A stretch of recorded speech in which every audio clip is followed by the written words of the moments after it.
Good afternoon, everybody. Welcome back to Robots and Red Tape. As always, I'm your host, Nick Schutt. Happy to have my friend Josh Wood with me here today. Josh, how are you, sir? I'm doing well, doing well. Awesome, man. Really appreciate you taking the time to come on. I know you're very, very busy now, as you know, recently into retirement. And but man, for everybody that, obviously today we're talking about AI and legal tech. For everybody that doesn't have the opportunity to know you yet, man, you tell folks a little bit about yourself, your background, and kind of how you got here.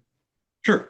So at least in the legal sphere, I started as a contractor many years ago, about almost 30 years ago, working for the Department of Justice. I was a contractor for 8 years, and during that time, I became the IT person for that case. I didn't have a whole lot of experience with IT before then, but they needed help, and so I just started reading books. I Hmm. had like a $2,000 a year book budget, and I would just voraciously read books, and I wound up doing networking, um, programming, application development, basically full stack Hmm. development for this case. And I had a boss who was a little crazy and would come in and just say, "Hey, I was talking to the attorneys today. Wouldn't it be great if we could do this?" I told them we'd have it for them tomorrow. Hmm. So I wind up writing code till 2 o'clock in the morning, going to sleep and sending it to my staff. Hmm. I was picked up by the government as an IT specialist, and did some security work under that, and then became the IT branch chief Hmm. uh, for uh, for the Office of Litigation Support in the civil division of the Department of Justice. I did that for about 5 years, and then became the director for the Office of Litigation Support. So I moved out of IT and into management. But I really stayed very close to the IT side of things. Um, yeah, and did that for 13 years. It's amazing, man. Yeah, Amazing. And so can you, for folks that don't understand, can you tell people some of the cases that you supported, cases that you worked on, some of the larger ones that we may have heard about that hit the news? sure. So like if you go back in time, Hurricane Katrina, Mhm. there were a number of claims against the Army Corps of Engineers. That was a huge case at that time. So I worked on that. Um, And then I helped with the 2010 flash crash on the stock market, Hmm. investigating that. The Deepwater Horizon BP oil spill. More recently, the residential backed mortgage securities. So that was the housing crisis back in Sure. 2000. Yeah. Wow. Uh, and then I've done a bunch of healthcare fraud cases with most of the major uh, insurance companies. Hmm. Absolutely, man. So you've helped the government prosecute some of the largest and most complex cases over the last 20 years, 25 years. Yeah, each one of those cases in order was the largest case ever litigated by the Department of Justice, and by extension, probably in the entire United States. That's incredible, man. That's incredible. And so, listen, as somebody that's been around the space a little bit but doesn't know it well, when you look at these massive, massive cases, you talk about like the BP oil spill case, Katrina, cases around Katrina, mortgage-backed securities cases. What goes into prosecuting that from a technical perspective? Well, the first thing you have to do is wrap your head around what data you have, right? And what you need, right? So the litigators come in and they will say, we think the case is about this. And so we go into a discovery phase and we say, okay, send me all of your documents that meet these criteria, whether it's date range, keyword search, um, individual mailboxes. And this is true for defensive as well, because I did a lot of defensive cases, but it's with a client agency. Hmm. Um, they'll usually come back saying, "Hey, we have some limitations. Let's work on the keyword terms, this and that and the other." That negotiation goes on, and then you start receiving documents. Hmm. Um, if it's a prosecution, generally the first documents you get are worthless, Uh-huh. right? The really important stuff they hold on to till the end Hmm. Right. because they want to make sure that they treat it properly, presumably. But once you've got your corpus of documents, you really need to know what you have. So uh, there's a number of different technological ways. Now, mind you, we're talking like an average case these days that we were prosecuting was at least 1 million documents. Okay. Um, so back in the old days, we would have 300 contract lawyers reading through all of the documents.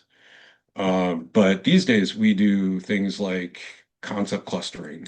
Mm-hmm. We use something called TAR, which is technology assisted review. We can even use that's generally used for productions from Mm-hmm. us, but you can also use it as an investigative tool. Mm-hmm. So you can go through and say, I want to find all the hot documents, and you just start tagging documents and training the model, and the model will go find you more hot documents. Okay. Um, and then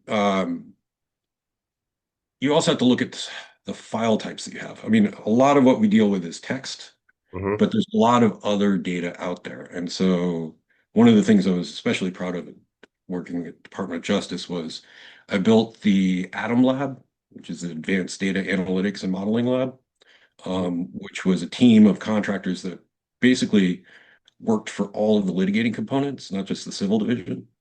And they would tackle data science issues. Mm-hmm. So if you had 10,000 Excel spreadsheets that you needed linked up and analyzed, they could go do that. That's incredible. Yeah, absolutely. You said the average case was like 1 million documents now or so. Yeah, What about the large ones? Like, you talk about the BP oil spill case with the like many like how large was that I discovery? think that was 10 million documents roughly.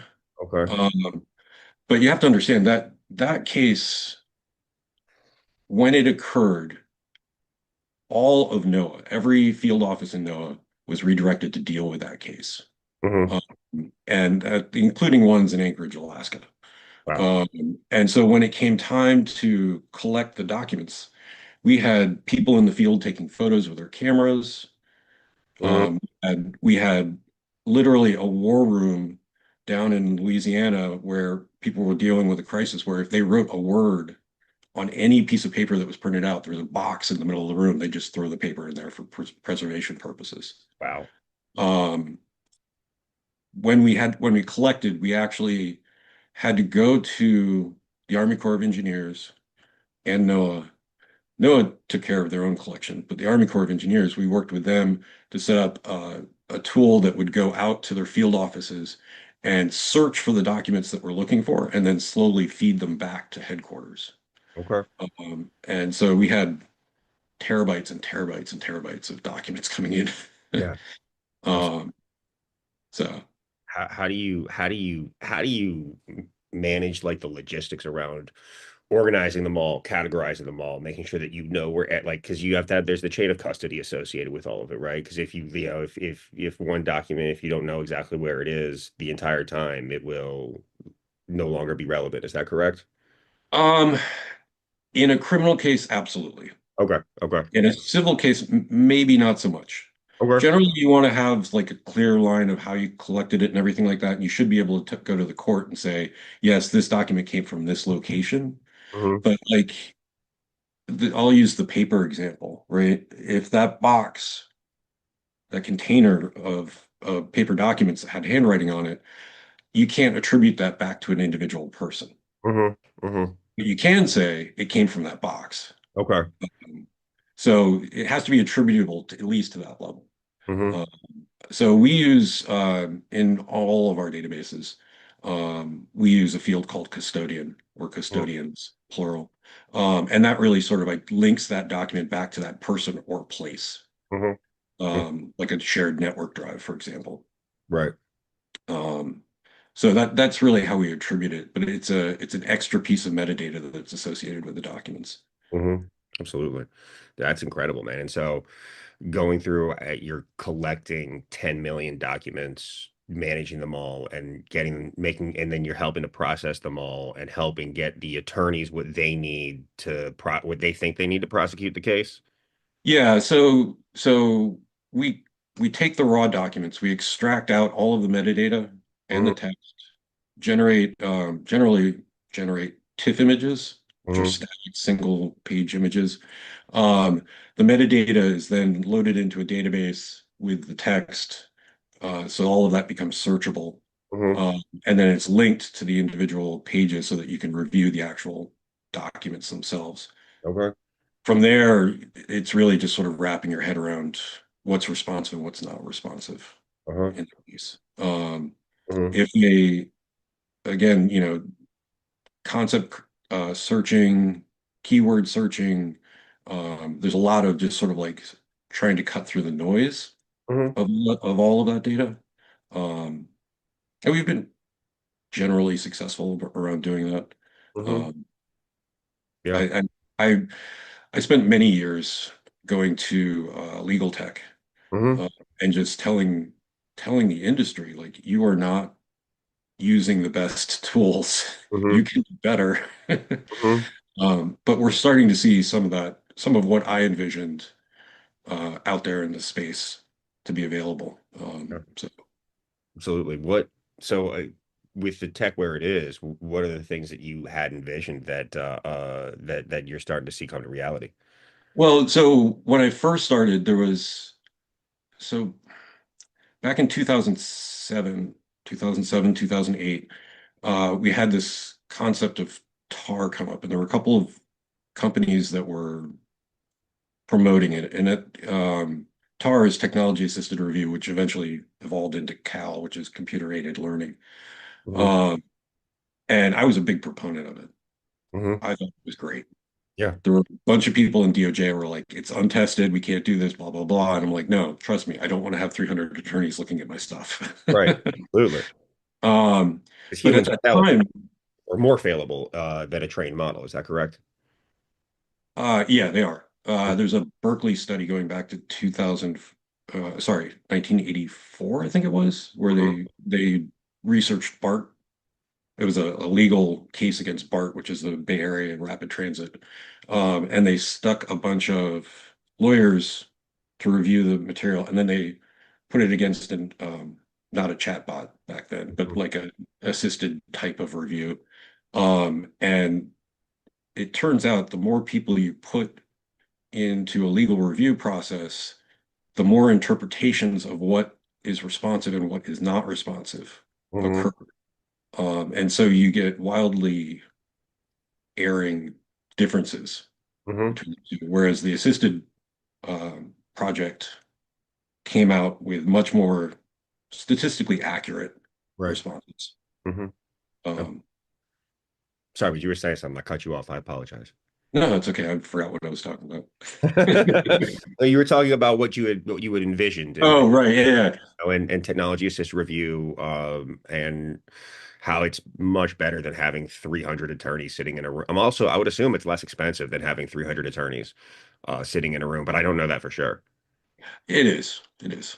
Mhm. Um, uh, so at that time, I was very big on um, concept clustering, threading, email threading, Mhm. things like that were just sort of they weren't really heavily utilized. And I was like, look, there's ways to take this data and slice it and dice it and get a faster, smoother work product out the other end.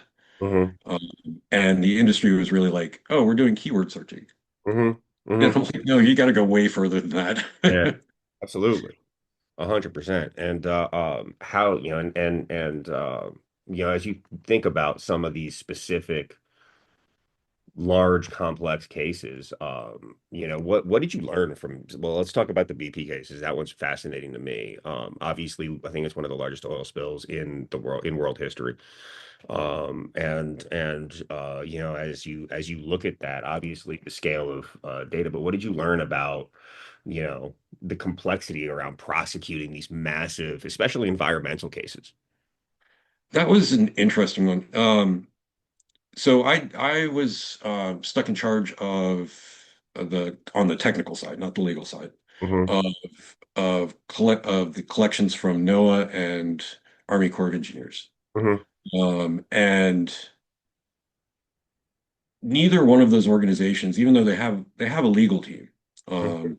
but they'd never dealt with collections. And Hmm. this was a common theme throughout my career. Yeah.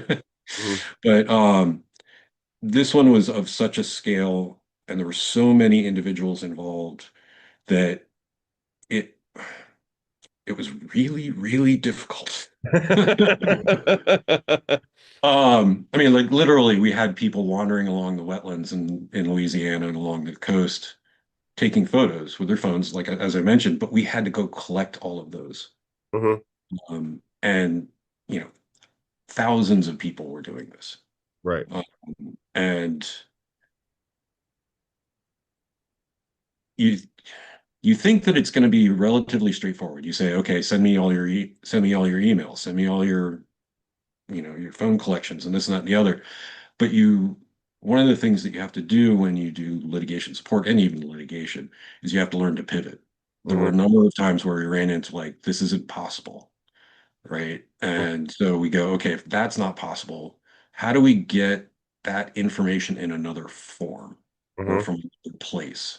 Yeah. And we did a lot of that for the BP stuff.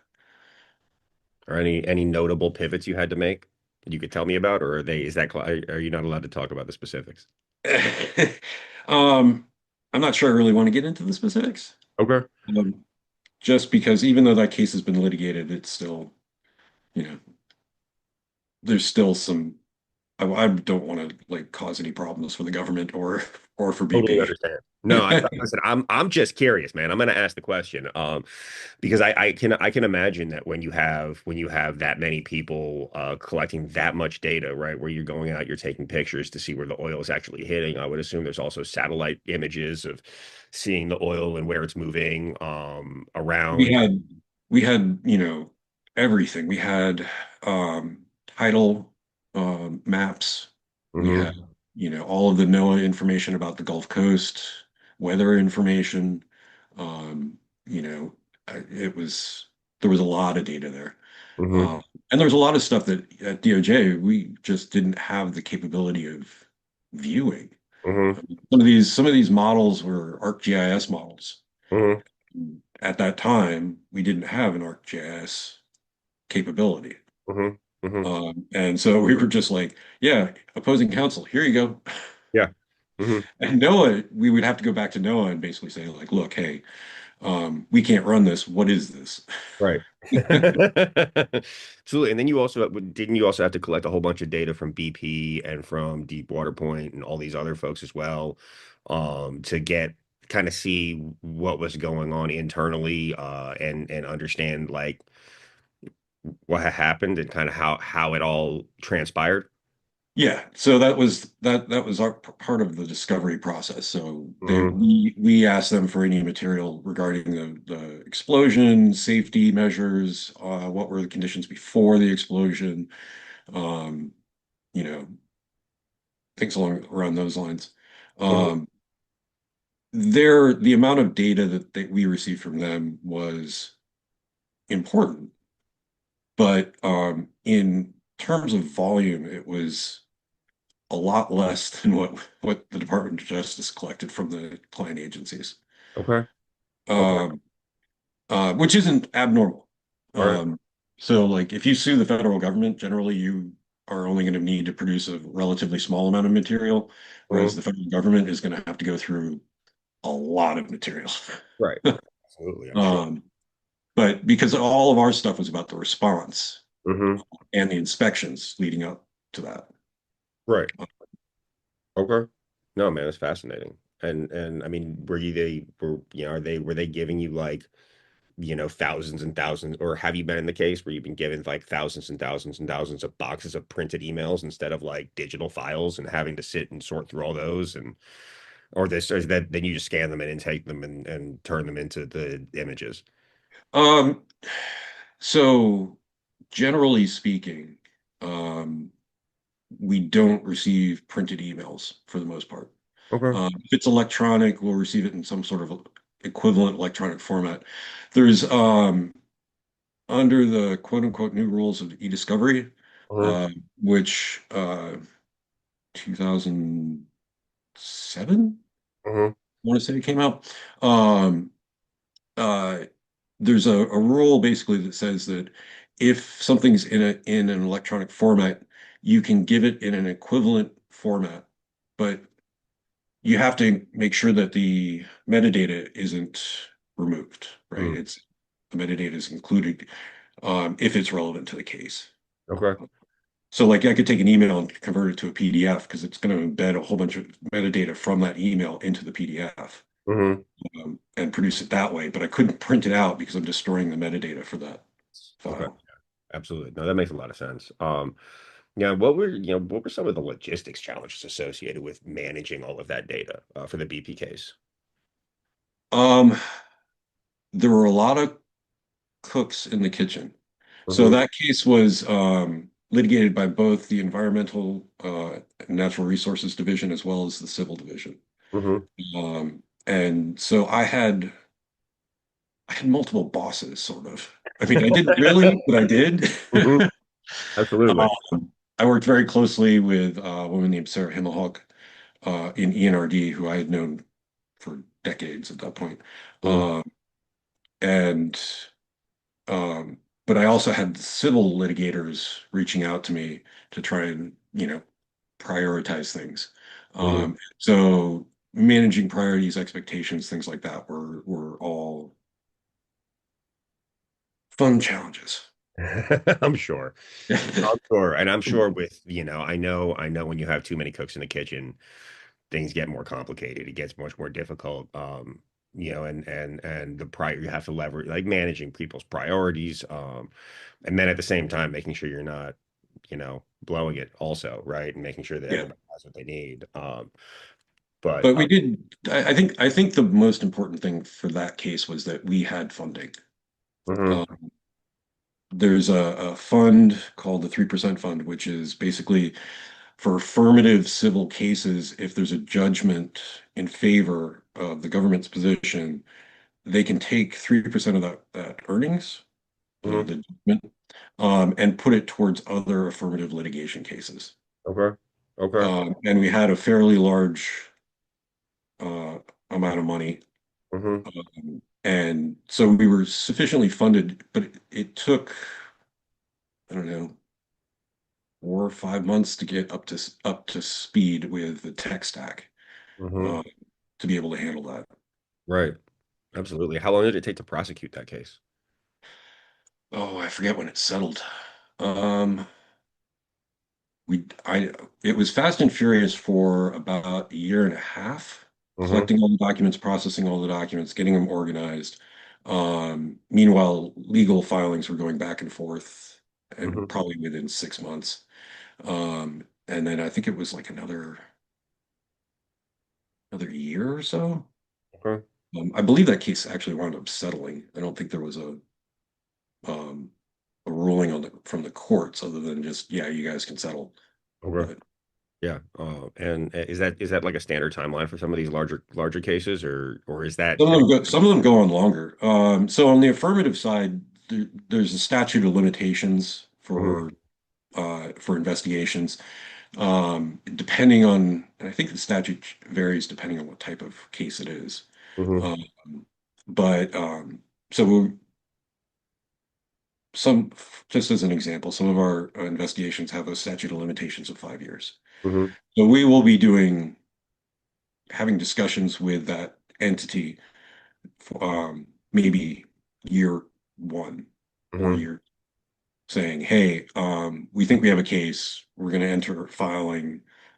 We're going to do discovery, and then um, we'll go back and forth. Basically, it's not really an indictment. It's more of an investigation. So it's called a CID, Mhm, um, which is just a legal request for documents. mhm. If we find something damaging in there, um, we will file in court, at which point the statute of limitations, I think, is thrown out the window. Okay. Uh, so those cases, depending on how complex it is, can be anywhere from we'll file in like 8 months to 4 years. Mhm. Um, Absolutely. but then the case itself if it goes into what's called a rocket docket, Mhm, which is expedited court. That'll last usually about a year, Hmm. uh, maybe less. And then if it's a longer, larger case and more complex, it could go on for years. Yeah, I can imagine. I can imagine. What was the most surprising piece of data or evidence you found in in this collections process across the U.S.? I'll give you my favorite one and one that I've used in a lot of trainings. Okay. I was working on a case, and this attorney found a document. He's like, "This is a great document." And Hmm. it was an investigation. And I went back and looked in the database, and it said, what was it? It was uh, CYA was the name of the folder. Bless you. Okay. CYA was the name of the folder. Hmm. And we opened it up, and inside there was everything that we had thought that they were doing Hmm. and found the documents for. Nice. Literally, they had a whole folder with everything you needed in it. This one guy had it. Hmm. He was covering himself. He was like, "This is what's going on. Okay, I'm just going to Right. keep looking at Hmm. it." Absolutely. That's fantastic. That's absolutely fantastic. What's one of the from a technology perspective, what are some of the largest bottlenecks through these massive cases? The largest bottleneck is really processing. Hmm. Um, so the process of extracting the text out and the metadata isn't really that big, but if you're rendering images from Hmm. those files, that's about two-thirds of the processing time. Really? Yeah, and so it can get very time consuming to process materials. Right. Um, so we would have I would have conversations with opposing counsel where they're like, "Well, we'll just give you the native files." I'm like, "I don't want the native files." Is that like a compute issue, or why does it take so long to render them? Um, so I don't know if you know anything about TIFF files, but No, so they I know nothing. I'd love an explanation though. okay. TIFF files were originally created for fax machines. Nice. Okay. So it's 1970s technology. Uh-huh. Um, and the compute for it is very high. Okay. The memory is not so bad if the file's not that big, Uh-huh. but the compute process is extremely difficult. Right. Um, I tried a number of years ago to run that through a GPU Uh-huh. to see if I could throw 1,000 cores at it. But the Uh-huh. problem is that the chipsets really aren't designed for that kind of image generation. Uh-huh. So I had some discussions with some chip manufacturers about that, but it never really led to anything. Yeah. So Okay. Okay. Why are we using a file type that was created for the fax machine as opposed to, I don't know, anything else? well, we can use PDFs, Okay. right? The images as well. But it's really sort of a legacy thing. Okay. First of all, you want it when you have documents, you do want to have some attestation that says this page came from this document, right? Mm-hmm. So we use Bates numbers generally for that. But you if you're going to generate an image, you want it to be unalterable, Mm-hmm. right? Mm-hmm. Not to say TIFF images are unalterable or PDFs are unalterable, but it is sort of historically how we've gone about doing it, and it stayed around all these years. Okay. Uh, and PDFs PDFs work, Yeah. um, but there's a lot of baggage associated with those file types, Mm-hmm. whereas a TIFF file is really small. Okay. Uh, so like you can have a TIFF file that's like 6 kilobytes. Oh, wow. Okay. So from a Uh, service perspective, you can save money there by, yeah, okay. Because I would assume that all this evidence needs to be preserved and maintained for a long, long time. some of it goes into the National Archives. Yeah. Right. Hmm. Absolutely. No, and I mean it makes a lot of sense that size is an issue. I just would assume that there would be a way to process things faster. Um, Well, I mean, so a single file is not particularly doesn't take particularly long to do, but when you have, a million files to process, that can take time. Yeah, absolutely. 100. How long would it take to process 1 million files? Probably a couple weeks. Okay. It depends on the service that you use. At DOJ, we had vendors who could process files. They Mhm. had more beefy equipment than we did. Right. Mm-hmm. So in a pinch, we could go to them. Mm-hmm. Um, we had a number of local labs within each of the buildings where attorneys could just drop off work product, uh, Mm-hmm. or not work product, but discovery, and they would process it there locally. But if it was too big, we'd basically kick it out to the vendors. Yeah. No, that makes sense. I mean, you gotta use the right tool for the right job, but if you guys can do it if you guys could do it internally, that would make a lot of sense. Yeah. Yeah, and then There's uh-huh. there's one other aspect of this too, which is that, um, and I refer to it as the velocity of the case. Mm-hmm. So um, there are some cases that slowly plod along, Mm-hmm. uh, and you can get to it as you get to it, and it's all fine and dandy. There are other cases that are like immediate and urgent, Mm-hmm. and that coupled with the volume of material will also dictate who processes what. Right. I have, half a terabyte of data Mm-hmm. and I've got 6 weeks to do it. That's great. Yeah. If I've got a week, Yeah. that's a completely different issue. Mm-hmm. Absolutely. Absolutely. And then in what do you see as one of the as like the most historic milestone in application of AI for legal work so far?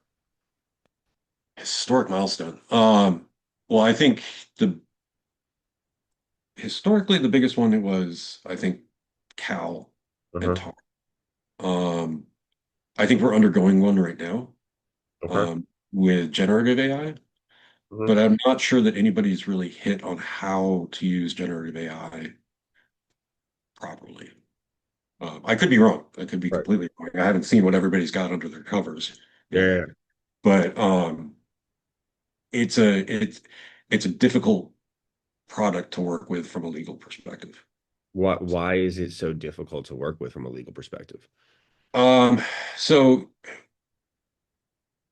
when we deal with discovery materials and especially when producing to opposing counsel, um, whatever processes we do need to be repeatable and defensible. Mm-hmm. And that basically means that if I did it once, I can do it again exactly the same way and I will get exactly the same results. Mm-hmm. Generative AI, first of all, we don't know what it's doing. Right. Like with Tar and Cal, we have a pretty good idea of what it's doing. Mm-hmm. Generative AI, we don't really know what it's doing. So if I went to generative AI and I said, find me all my privilege documents or Mm-hmm. find me all my responsive documents, um, I have fed information into that system. Mm-hmm. If I don't use the prompt properly, I will get erroneous results out of it, right? So, and there is at least in the legal community right now, I think there is a little bit of a fear about prompts and Mm-hmm. using it. The second thing is that if I ever put more documents into that LLM, I have now fundamentally changed the model's outcome for the first prompt that I put in, Mm-hmm. at least potentially. So the only way to really fix that kind of problem is to store off snapshots Mm-hmm. as you go. Yeah. And that will eat up a lot of space. Absolutely. Um, and then on top of it, I've seen, so you can use it to do things like summarize documents, Yeah. right? That's a lot of energy to waste on summarizing documents. Mm-hmm. And there are other potentially better ways of summarizing a document with Mm-hmm. other tools. Yeah. But people are looking at it like it can do anything and everything, most of these LLMs have a lot of capability behind them. Mm-hmm. But you really have to come back to that repeatable, defensible process, right? Right. Um, and I don't know if we're really quite there yet. I'm inclined to agree with you. I mean, and when you look at, I know you saw some of those cases from a couple years ago where that attorney up in New York was using AI to write briefs, and then all the case law that it was referencing was made up, right? Yeah. And I think he lost his license over it. But then I also know for a fact that, like, I'm sure you just saw everything that happened with Deloitte in Australia, where they used AI to generate some report for the Australian government, and again, a lot of the underlying basis for it was made up. I mean, you look at I know that the Secretary of HHS put out some report a couple of months ago, or maybe it was 6 months ago, and like half of it and everything it was referencing was completely made up. It's like nobody went in and checked everything, Yeah. and So I it cracks me up. there was another one more recently than the attorney that lost his license. Yeah. There was an attorney who used a site that ChatGPT had found for him, Uh-huh. and he verified that the case was a real case, Uh-huh. but he didn't check the actual citation Uh-huh. in his motion. Turns out the citation was the exact opposite of what he was arguing. Okay. Um, So I personally don't have any problem with people using ChatGPT to do this stuff Yeah. as long as they do their due diligence. I'm with you, and I think that AI and I mean generative AI specifically, we're speaking about, and probably agentic AI is going to have a lot of uses within these fields, but in the legal space overall. But I agree with you that we're not there yet, for especially for like use cases that require repeatability. Your point about how all the information that you put in changes your future outputs is fascinating. And it's something that I'm sure a lot of people don't think about as they use this, because now the AI AI has an instance where it's no longer able to do, like, it'll reference back that information that you already put in, so you can't actually get the same result again, correct? Yeah. Hmm. Yeah. How would Yeah, you? it'll so and I've given this quite a bit of thought recently, which is like, say I feed all my briefs, all my Mhm. files for my case into an AI. Right. Um, and I could then, in theory, put all my documents that I have to review and say, okay, based on what's been filed, Hmm. what documents in my collection Yeah. would be responsive. Hmm. And you can do that. But the minute you put another filing in there, it's going to change the parameters, Hmm. right? So, or you have another production set that comes in a large volume that Hmm. can throw things off. Right. Um, so uh yeah, it's also evolving so rapidly.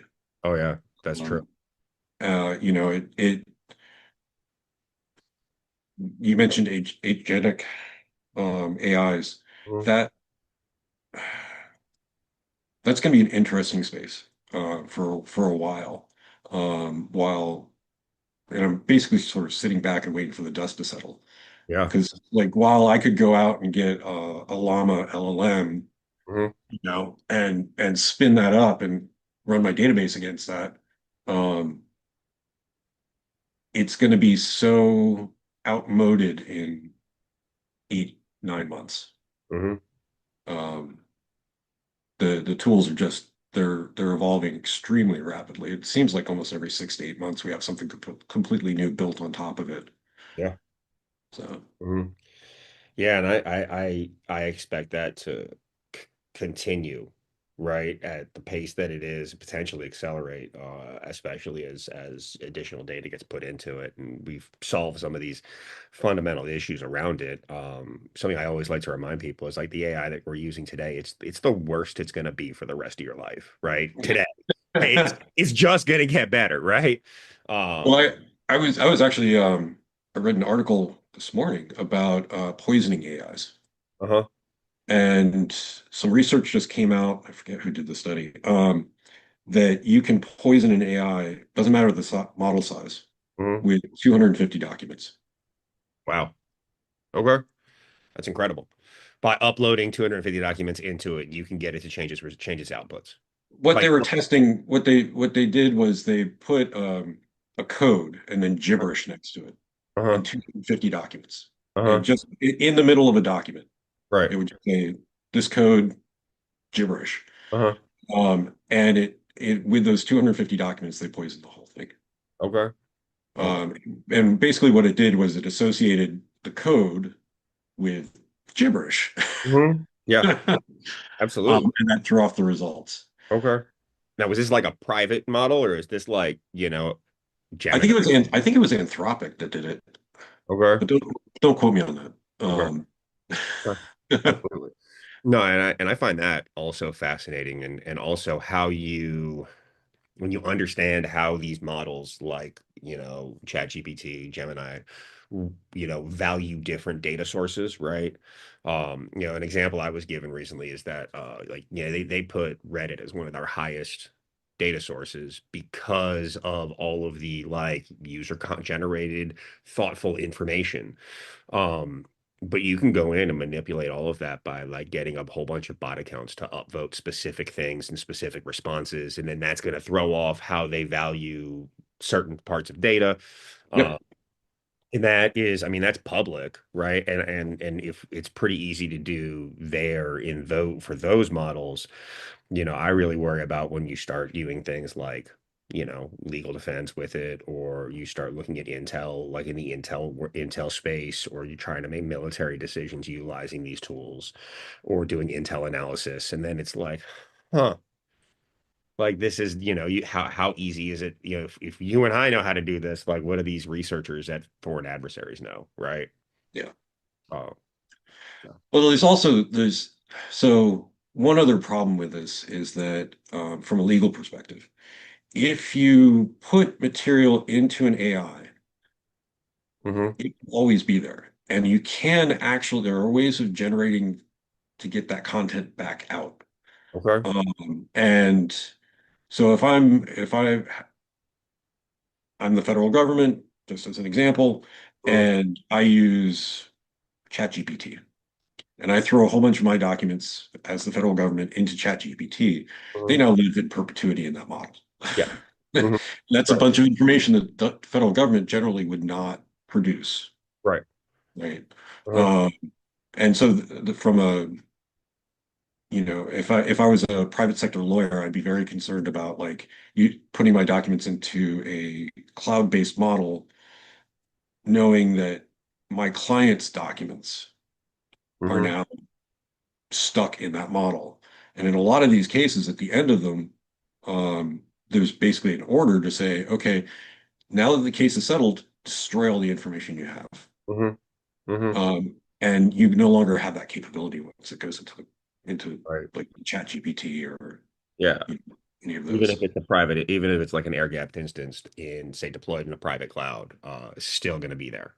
Yeah, Yeah, yeah, absolutely. You have to go and delete the whole the whole model model. and then Yeah, yeah. yeah. And if I'm using one model for Mhm. my attorney, legal team or whatever across multiple cases, you kind of just hosed yourself. Yeah. Absolutely. Yeah, and what are some of the attempts you've seen to use it to implement AI or automation in legal environments that just like haven't gone as planned? Um, so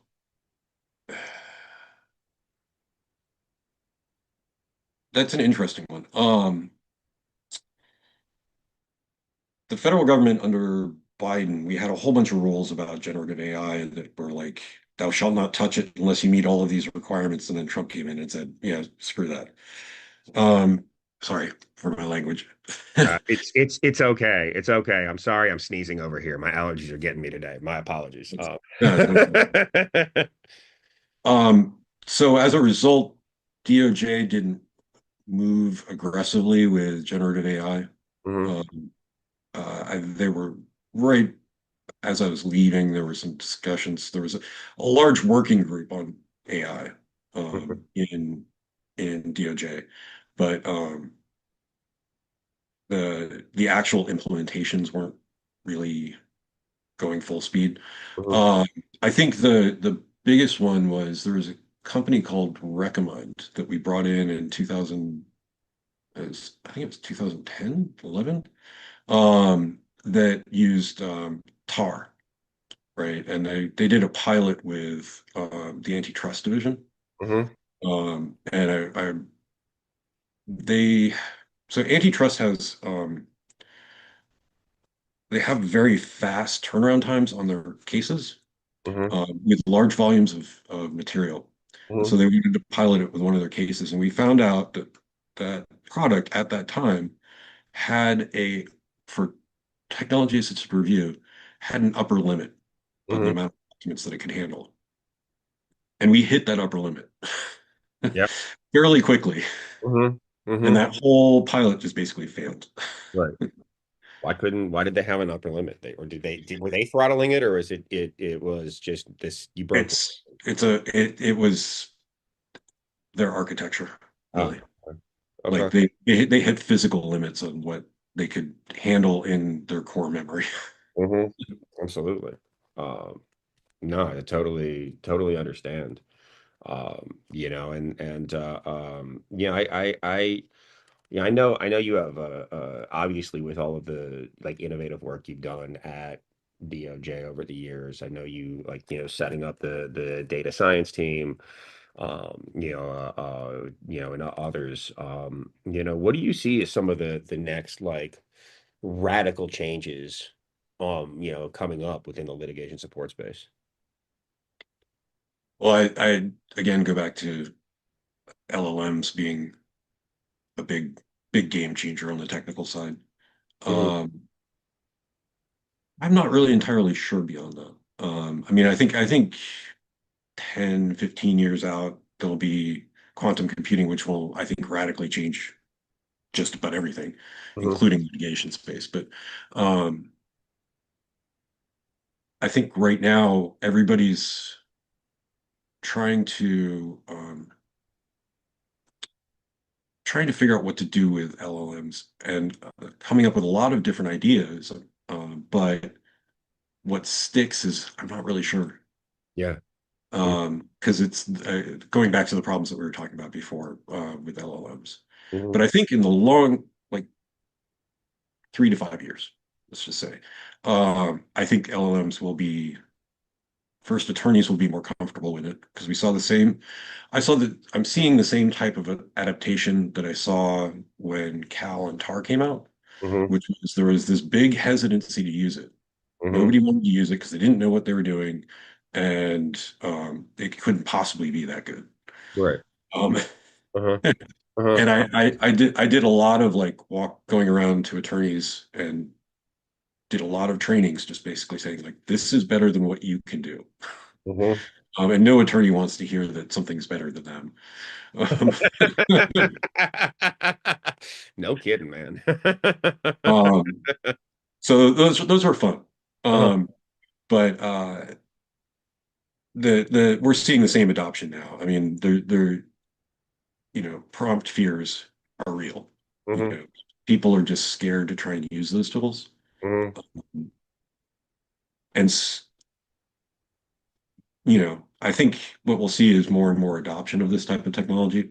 Yeah. Uh, the major players in the industry are already spinning up their own models and this and that and the other. And um, you know, but it's a lot of energy and horsepower and money Yeah. Absolutely. to develop something that is that meets legal standards. Hmm. Absolutely. What are some of the largest challenges in lit support that you think could be tackled by some of these models?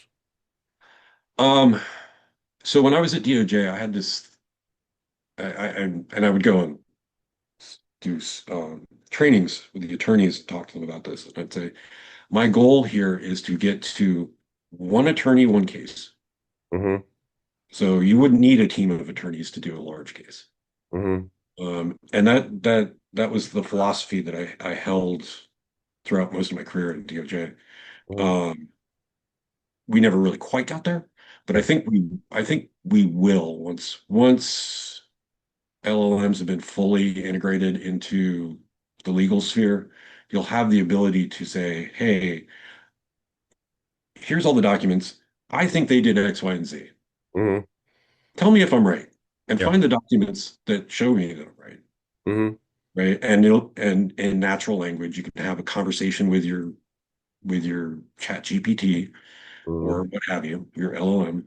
And it will become like a legal assistant, Hmm. like a paralegal or, your legal assistant.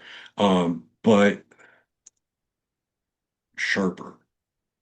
Um, the other thing about LLMs, and actually I didn't coin this, I was talking to somebody and he mentioned it, is that right now the LLMs are sort of like your first year law student Hmm.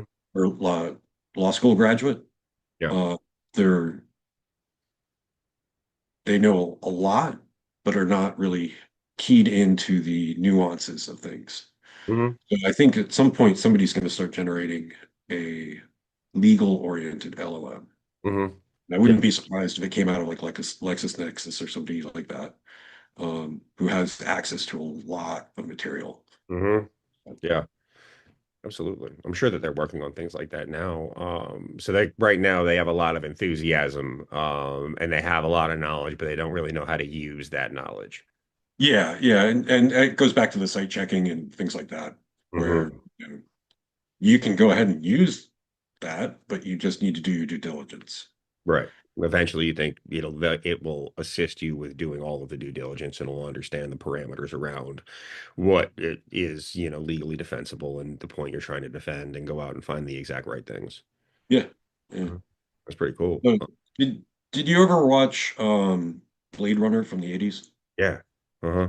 So when I was talking with at Legal Tech about what I wanted for the future, I said I want there's a scene in there where not Rucker Howard, Ford Uh-huh. was looking at a picture on a screen and he Uh-huh. was saying track right, track Uh-huh. down, and it was like zooming into the pictures. Yeah. I said, I want my legal tools to be like that, Right. like from a modern perspective, Uh-huh. but Absolutely. like where you can sort of intuitively have a conversation with the corpus of material that you have and get a better understanding of what it is that it is there and what you're trying to do with it. Hmm. Yeah. Absolutely. Yeah, no, that makes a lot of sense. And I'm sure I mean, we do have a long way to go with a lot of these tools to make sure that we can,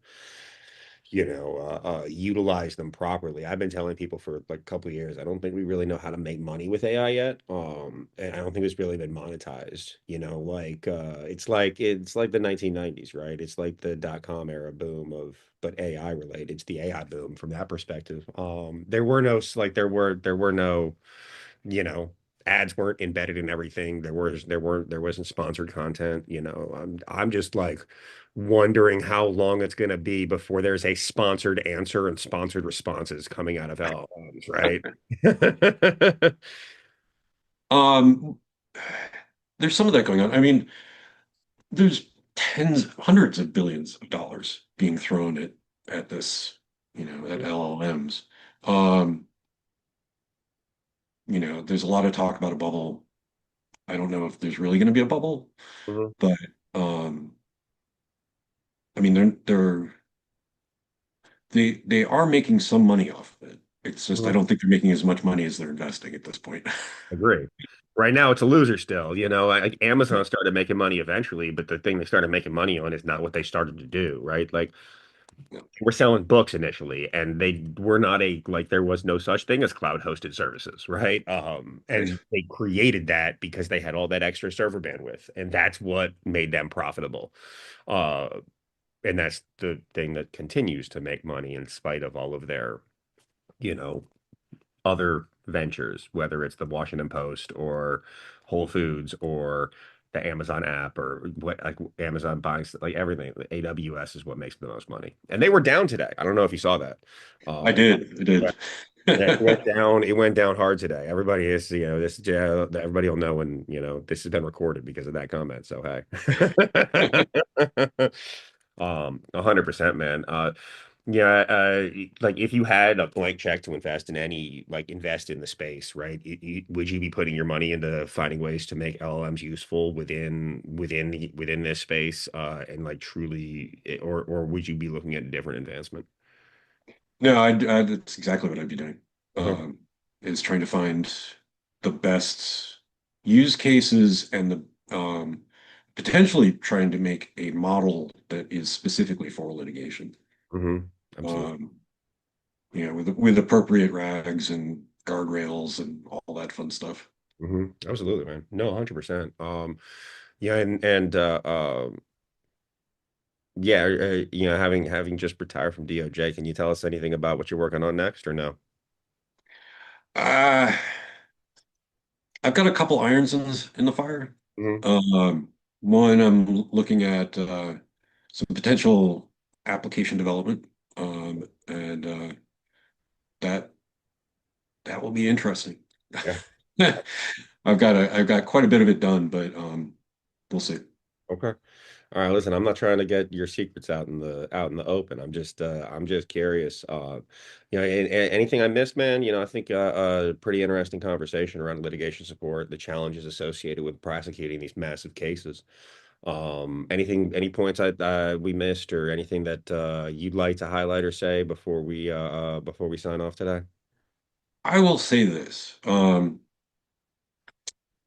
So I have worked, and this is not a political message, Hmm. but I Hmm. have worked for every president since Bush Jr. Hmm. And as a career civil service employee, that I never agreed with any president 100%. Yeah. Hmm. There Absolutely. was always something that I really disagreed with him about. But career civil servants are some of the most apolitical people out there. Hmm. Um, I there were a couple of cases right before I left DOJ that were really intense, Hmm. um, and I really did not agree with them at all on the merits, but still went ahead and made sure that things were being taken care of. Um, and yeah, I just want to give a shout out to all my former colleagues. Absolutely.